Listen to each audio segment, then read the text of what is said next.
یک موجود کمیاب و افسانه‌ای در میان درختان پنهان شده است که جایزه را می‌رباید.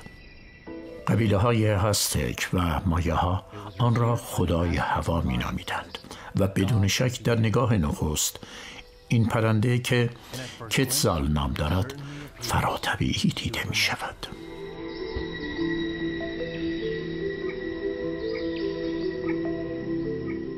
شکوه آنها ستودنی است. خیلی ها آن را زیباترین پرنده جهان می نامند.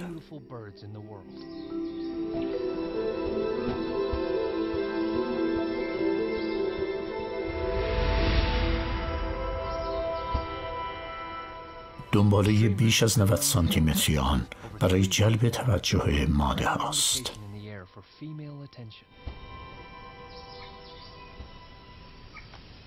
و یک ماده در آن نزدیکی با پرهای معمولی دم خود متوجه او می شود. اما این نر پیشتر انتخاب شده است که سالها تا آخر زندگی در کنار یکدیگر می مانند. چشمان بزرگ سیاهش به او کمک می کند تا در این محیط جنگلی غذا پیدا کند و البته تمرکزش تنها به میوه خواهد بود.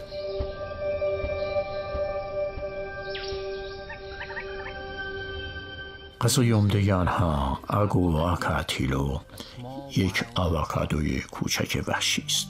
پرنده همه میوه را یکجا می‌خورد و سپس 20 دقیقه استراحت می‌کند تا اسیدهای معده‌اش گوشت میوه را هضم کنند. وقتی که کار هضم تمام شد، راه بهتری وجود ندارد. این بهترین راه برای پخش کردن دانه روی خاک تازه است.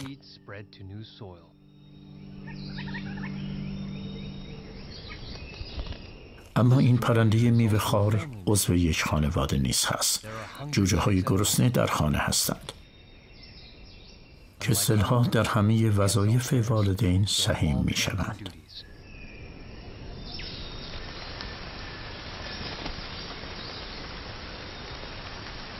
بعضی وقتها چشم جوجه یا دهانش بزرگتر از اشتهایش است.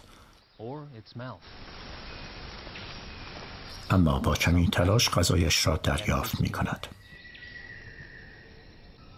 و شاید جنگل هم یک درخت دیگر به دست آورد.